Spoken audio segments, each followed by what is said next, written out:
In April 2012, a volunteer flew 8,000 miles to Malawi in central southern Africa to see what the Tongole Foundation was doing in the villages around the Nkotokota Wildlife Reserve. Malawi is one of the poorest countries in the world, and over 65% of this region's population lives below the poverty line, on less than $1 a day. The Tongole Foundation is a charitable organisation working to meet the economic, social and environmental needs of the most vulnerable of these communities. With little outside help in the villages and poorly funded schools, getting started has been a real challenge. The people in these communities don't want ongoing charity, but to have a chance to help themselves out of poverty through education and sustainable businesses. And that's where the foundation comes in.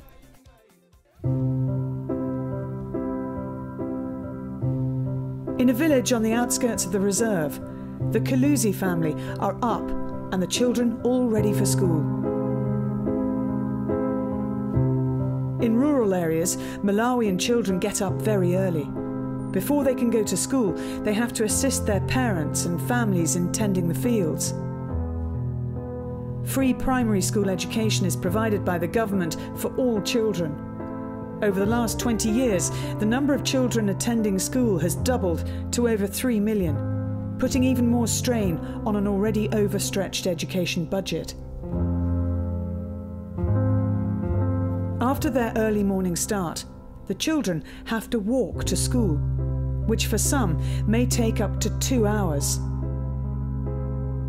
On arrival at school, Melita, her brothers and sisters, joined the 800 other pupils at Chankawi School. One of the straw classrooms had collapsed, and what's left standing was no longer suitable as a classroom. Many classes were held outside under the shade of a tree. With no chairs to sit on, the children had to put up with sitting on bricks. Unfortunately, the government simply doesn't have enough funding for education and relies heavily on non-governmental organisations such as the Tongole Foundation. What is 6 minus 2? Some classrooms had brick walls, but no roof. That might be okay when it's cloudy, but what is it like when the sun's out or the rain is falling?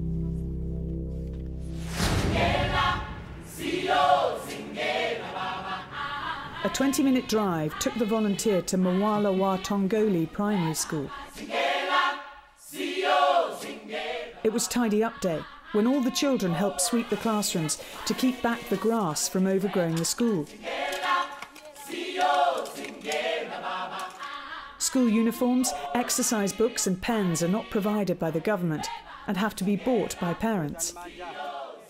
Many are unable to afford them, and some of the children have to make their notes in the sand.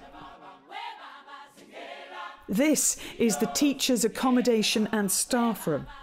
Come the rains, these buildings are useless, and those teachers that would normally live at school and teach during the rainy season just can't. If the children do turn up, there's often no one at school to teach them. New toilets are needed for the hundreds of children. The present mixture of holes in the ground and basic brick blocks are really not adequate, and the lack of basic sanitation is quite obvious.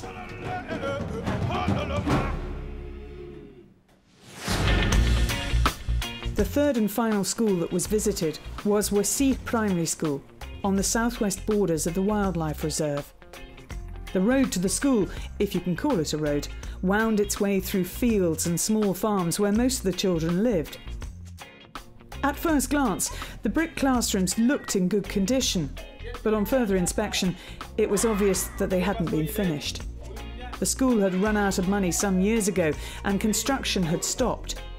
The Tongole Foundation not only wants to finish the interior of the classroom, but to complete the path outside, which isn't easy to walk on if you have no shoes.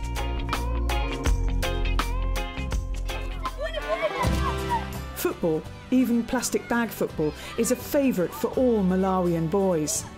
And the girls like to play netball, if only they could get the ball off the boys. Education through sport is one of the Foundation's objectives, and the provision of sports equipment to the schools has already made an impact. There was great excitement when our volunteer was able to donate 2 footballs to both Chankawi School and Mwalawa Tongole School. It gave him an excuse to lead the pre-match exercises, to become the first Englishman to play in the school team, to be someone new for the cheerleaders to sing about. And he even had a chance to recruit a new supporter for Norwich City Football Club.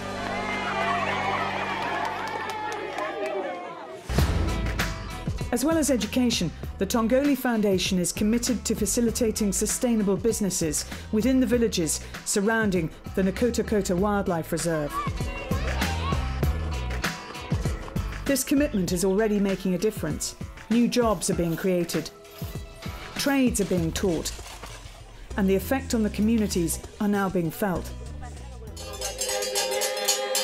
As a result of the country's growing tourism industry, one of the villages has opened its doors to the public, showing their rich culture and performing Malawi's traditional music and dance.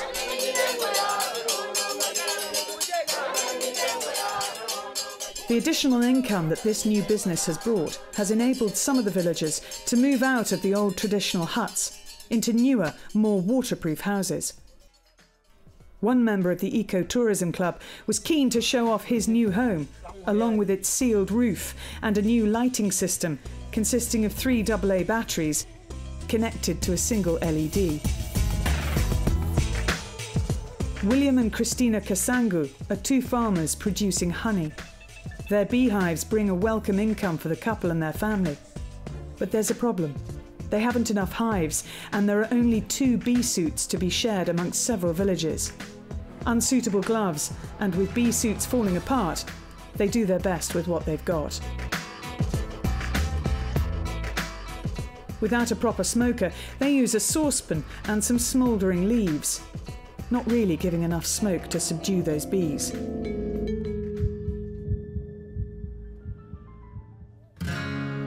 The Tongole Foundation is making a difference to the schools and communities in the region. More children are now sheltered from the rain, sitting on chairs and writing at desks. Their next school building project is now underway, replacing the old leaking straw classroom. It's a project that involves the whole community, bringing employment and much-needed income to many. With everyone working together, the school building is taking shape, and soon the children will be in their new classroom, but will need to be fully equipped with desks and chairs, books, paper and pencils. Thank you, everyone! The trip to the villages in Malawi was over, and it was time to say goodbye. Sights and memories from the visit would never be forgotten. Cheers! He had danced in the farms. He had danced in the fields. He learnt how little goes such a long way. Seen 14-year-old Michael wear his first pair of trainers, and had made many, many new friends.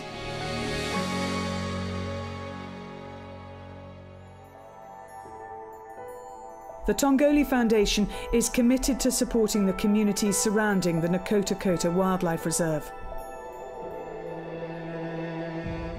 Education and the creation of sustainable businesses are key to these communities' futures.